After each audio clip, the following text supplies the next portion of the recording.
Hello, my name is Sin Bagley, and today is June 21st, 2022. So, happy Supper Solstice to those who celebrate today. I am doing my daily I Ching practice with Paul O'Brien's Visionary I Ching. And the first thing I do is take 3 deep breaths.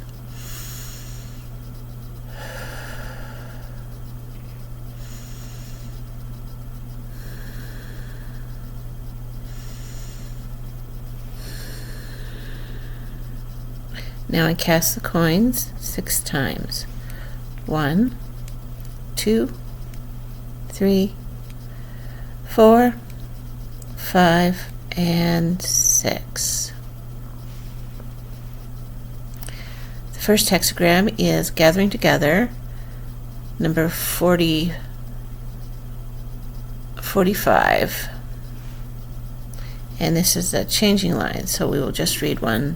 Changing line 3. If unity within a certain group is desirable, but you are an outsider, begin by aligning yourself with the leader of the group. Even if this feels awkward or humiliating at first, go ahead and take the initiative. Consider the development of a relationship with the leader a strategic necessity, and take direct action to achieve it.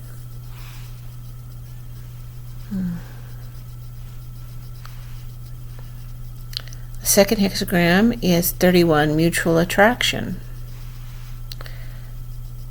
The attraction of opposites is a powerful and fundamental force, especially that of a mutual attraction in the beginning stages.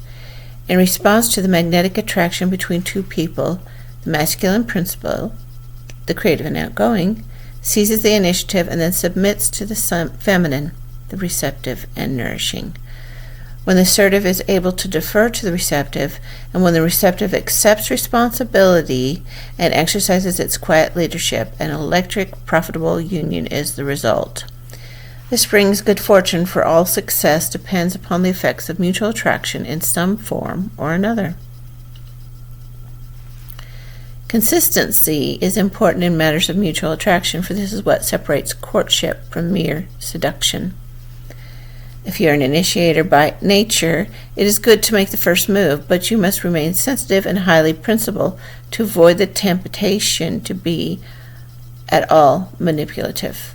Let the power of mutual attraction pull you along. If you are the receptive one, keep your mind innocent and free of pride, so that you may remain open to good advice or helpful assistance. When your influence arises from innocence, a powerful magnetic force is at work for you. Either way, remain open to the forces of attraction brings good fortune, and closing yourself off to them shuts down the soul. Learn to yield to the tugs and pulls of the heart. I know that obviously this, at first glance, is talking about male and female relationships, but it's also in every relationship, there's always the yin-yang, the female and male principle at work, whether it's at work or whether it's in play or whether it's whenever we're dealing with a group of people.